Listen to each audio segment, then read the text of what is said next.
So, I've been collecting movies for about 20 years. I mainly collected DVDs. I've only really been collecting Blu-rays for probably the last 5 or 6 years-ish.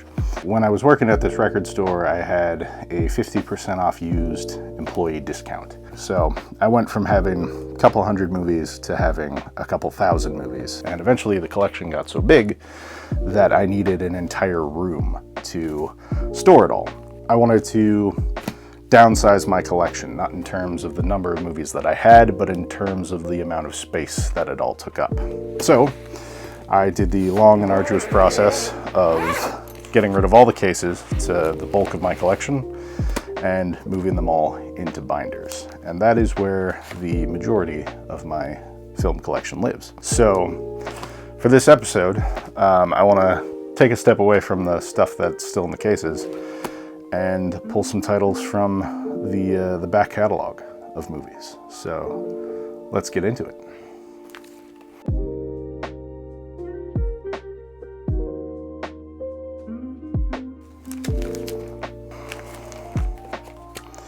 All right, we're gonna start here with a little movie called Cutthroat Island. Now, a lot has been said on the internet about the film Cutthroat Island. It's a film that allegedly destroyed the careers of several actors. It cost a fortune and bankrupted his studio, stunted the career of Rennie Harlan, and it completely killed pirate movies as a viable genre in the Hollywood machine. But what nobody talks about regarding Cutthroat Island is that it fucking rules. It is such a fun movie. I think it's important when talking about this film to remember that, you know, prior to Disney coming in with Pirates of the Caribbean, as far as contemporary pirate action films, Cutthroat Island, it was kind of our only option. We had Hook, Muppet Treasure Island, and Cutthroat Island. That was basically it. If you were a kid in the 90s, I'm talking like 8 years old, and you wanted some swashbuckling adventure, the plot elements that fell flat or didn't work for older, more mature audiences at the time completely went over the head of little kids who were just having a pirating good time. I really don't think it can be overstated how much just like dumb popcorn fun this movie is. Again, it was a notorious bomb. It certainly garnered a cult following in recent years. And I think a lot of that has to do with people who grew up with it or, you know, saw it at a young age. If you take away all the behind-the-scenes drama and, you know, celebrity romance of it all, I think Geena Davis is a fantastic action lead. She's just playing a tough pirate who just kicks ass and takes names throughout the whole movie.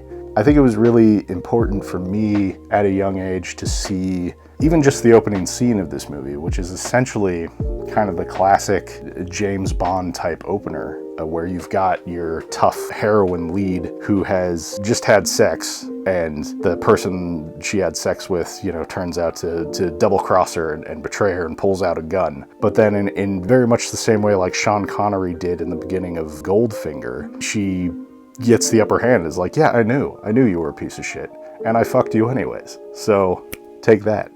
I think that's so cool, and I wish there was more media like that with this budget and scope. You know, pre-CGI for the most part. There's some models and some miniature work in there, but I feel like a movie like this is culturally important and significant in terms of depicting a strong female character who maintains a certain level of vulnerability and femininity, but is also like, that's not her defining characteristic. Her defining character is that she's a pirate who is a cutthroat and kind of uses men to her own advantage and kills people. I don't know. I think that's great. And I think it's maybe misunderstood and misappreciated. And again, it has a cult following. There are people like me who are like, no, this movie rules.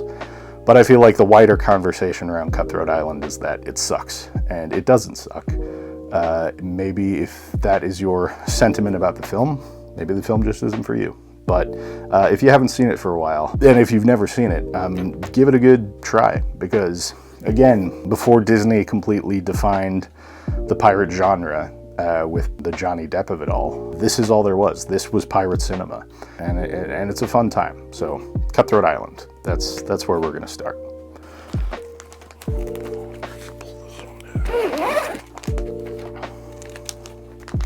All right.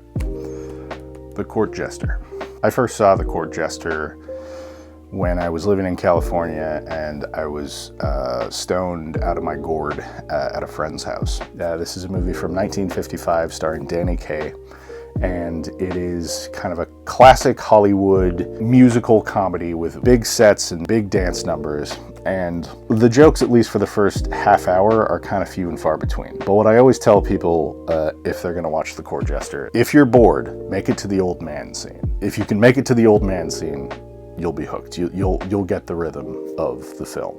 The basic premise of the film, a medieval farce wherein Danny Kaye, in order to protect a baby who is the true heir to the throne, he has to disguise himself as a famous court jester to infiltrate a palace and seduce a princess and take down an evil lord who is oppressing the people. I've always personally had a soft spot for medieval comedies. Anytime you're injecting contemporary humor into a period setting, you're just creating a goldmine of things to poke fun at that is so endlessly entertaining. You've got a great supporting cast. Basil Rathbone is kind of the villain of the film. Angela Lansbury, a complete knockout in her day. Who knew? Gillis Johns, again playing a strong female character in the little Robin Hood-inspired rebellion that Danny Kaye belongs to. She's his superior and is actually guiding him on this quest that he's stumbling through, and is often the voice of reason and the real one kind of pulling the strings and moving the plot forward as he is just making a complete ass of himself. There are just so many great comedic set pieces in this film. This whole rhyming thing in the third act. In the middle of the film, Danny Kaye gets hypnotized and he keeps getting snapped out of it and then snapped back into it. It is comedy gold. Again, it's not for everybody. For contemporary audiences, it's not going to be a punchline every 5 seconds. You know, sometimes you got to wait for the jokes, but when they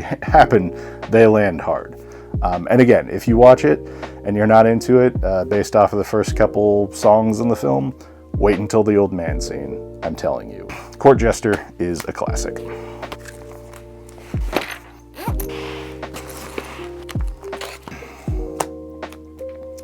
44-inch chest. 44-inch chest is a British crime drama. More of a drama, really, featuring some criminal characters. The same writers as Sexy Beast, and features a couple of the same cast members. In many ways, it is the spiritual sequel to Sexy Beast. 44-inch chest is the story of a man whose wife leaves him for another man, and it so happens that he is connected to organized crime in London, and he and his gangster friends end up finding his wife's new lover, kidnapping him, and locking him inside of a wardrobe to torture him and murder him. Now, before you're completely turned off from that premise, there isn't a whole lot of actual violence in the film. In fact, there's virtually no violence in the film. It is much more just about the mental state of the main character and how this heartbreaking tragedy that he's gone through has completely warped his mind and destroyed his psyche. The lead character, Colin, is played by Ray Winstone, who is just on another level in this film. Among the friends he manages to rope into helping him through this, helping him process his trauma, you have a plethora of amazing character actors. You've got Ian McShane, John Hurt, Tom Wilkinson, Stephen Delane. If Sexy Beast set the standard for dialogue in a British crime film, I feel like 44-inch chest took all of that and just elevated it to another level. The dialogue in this film is so rhythmic and cutting and witty and intense. It's some of my favorite dialogue I've ever heard in a film. At least prior to seeing this film, I had never heard the C word said so off the cuff, and obviously that's a cultural thing. In other English-speaking countries, the word is used more liberally than we use it here in the States, but John Hurt's character especially is just so foul-mouthed, and truly it's delightful. Ray Winstone truly gives the performance of a lifetime in this film. I haven't seen a performance by an actor that has more accurately portrayed what true heartbreak looks like from a relationship that ended against your will. The way he transitions from anger to sorrow to panic and anxiety to just complete numbness. It is a beautiful dance of emotions on screen. The perfect centerpiece for all these other great characters to comfort him and then pity him and then mock him. You could argue that the periphery characters in this film are reflective of the various sides of his mind as his brain is just unfurling from this intense sadness and trauma that he's going through. Ray Winstone, he's a legend and one of my favorite actors, and you know, all due respect to Pedro Pascal, but Ray Winstone for me will always be the daddy. I'm the daddy now. Next time I'll fucking kill you. If you know, you know. 44-inch Chest is a gem of a film, and definitely one that I would highly recommend.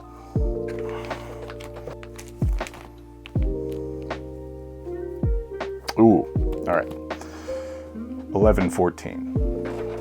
That's a fun one. There really was this sweet spot period of time for movies. And maybe this is just nostalgia because this was the period in which I was really getting into film. There was that period in the early 2000s where all these indie voices were coming out and the home video market was just saturated with truly unique and original stories. 11:14, I suppose you would categorize it as an anthology film where you're following different characters on different storylines, but they all coalesce and converge in on each other and start to overlap. It takes place in a small town where everybody kind of knows each other. All takes place in the span of one night, and at 11:14 p.m. for a dozen or so characters, ironically twisted things happen. It's almost a movie that I don't want to say too much about just because going into it blind is kind of the best experience. But I know that doesn't make great content for a video. This will be like an incredibly short segment. So I will say that the cast is outstanding. Because there are so many characters and so many intersecting storylines, it gives the opportunity for great actors to give very memorable performances with just a minimal amount of screen time. But you've got Patrick Swayze, Barbara Hershey, Rachel Lee Cook, Hilary Swank. This was the first film that I ever saw the great Ben Foster in. I think it's one of his first movies. The way this movie gets pieced together like a perfect puzzle. It's one of those magic trick films where the first half hour or so you'll be watching it and be like, wait, what is happening? Who's that? Wait, that? And then you'll be like, oh wait, that's the character that we saw in that other scene. Oh, so this is, oh, it's one of those kinds of movies, and it's just super entertaining. There's a great dry wit to the whole thing. It can be shocking, but also unintentionally funny. It's just a cool movie. It's one that I forgot I had in my collection, so I'm glad I decided to flip through this. But it's not a film that I hear a lot of people talking about or that I think is maybe widely remembered. So if you can find it, 11:14 is just a cool movie to kind of stumble upon and go on the adventure. Okay.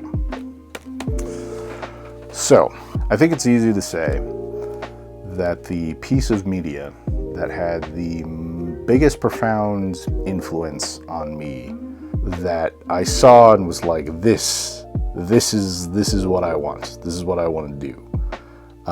It was the first trailer for Sin City. In the pre-YouTube days, the way that I watched movie trailers was I would go to apple.com. There was a page on there that was just called trailers. As a kid who was into movies, I would go onto that website and I would just watch all the trailers that came out every day, maybe 4 a week total. But one day, the first trailer for Sin City drops. And I didn't know what Sin City was. I didn't know the comics. I barely knew who Robert Rodriguez was. Didn't know who Frank Miller was. So just blind watching this trailer and seeing these human but cartoon looking characters in this vibrant black and white neo-noir setting that was modern but set in the past, had voiceover and comic book art, was black and white but had these fantastic pops of color and these black and white silhouettes. It blew my mind. It blew my tiny brain apart. This is the coolest thing I've ever seen. This is it. This is it for me. That would have been late 2004. I had just seen Kill Bill the year previously. I was falling down the Tarantino rabbit hole, exploring this new wave of films that had hyper violence and just pure style. And I had always loved movies. I loved, the films of Steven Spielberg and all of that stuff. I loved movies as a medium, but seeing the trailer for Sin City, that was the thing where I was like, oh, this can be something more. Everything I thought a movie had to be or a movie was kind of got evaporated in that moment. And it was suddenly like, oh wow, no, cinema can be anything.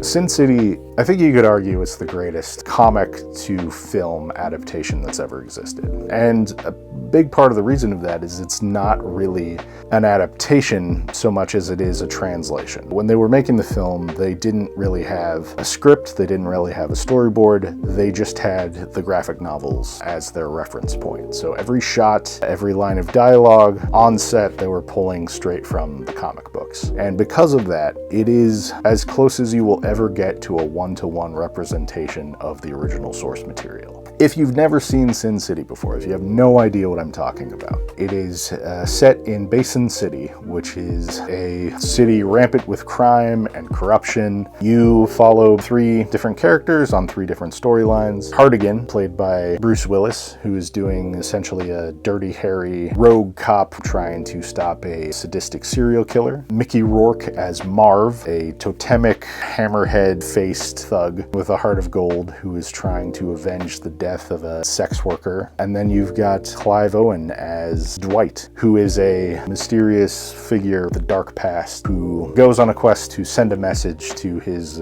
girlfriend's ex-boyfriend, who is a bit of a creep. Sin City, I feel like, is a film that hasn't necessarily been forgotten, but I feel like it's kind of been put to the side. But it's important to remember that it was one of the first full-length feature films to be shot entirely on digital and entirely on green screen. Robert Rodriguez really pioneered and paved the way for this type of movie making to happen. He made a lot of personal sacrifices to get the film made because he believed in the property so much and wanted to do it the right way. The film is co-directed by Robert Rodriguez and Frank Miller himself, and the only way that happened is that Robert Rodriguez actually had to leave the Directors Guild of America. I had always hoped that after this film came out that more movies would look like this, would go big, with its visual choices. It is darkly comedic, it is over the top, it's hyper violent, and everything that I've tried to do as a filmmaker and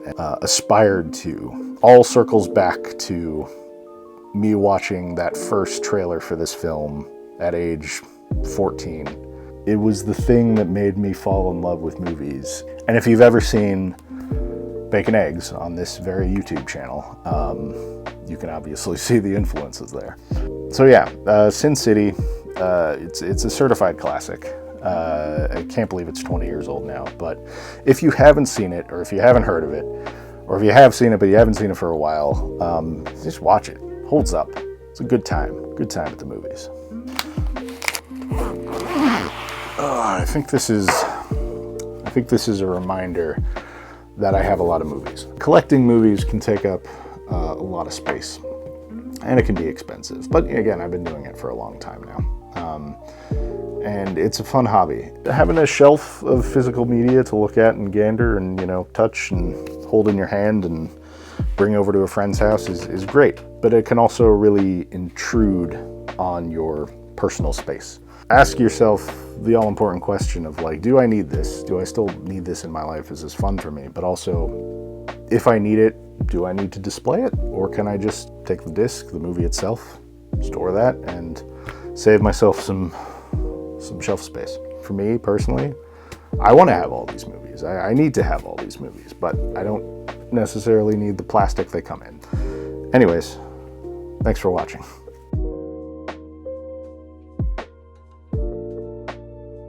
Oh, and watch more movies.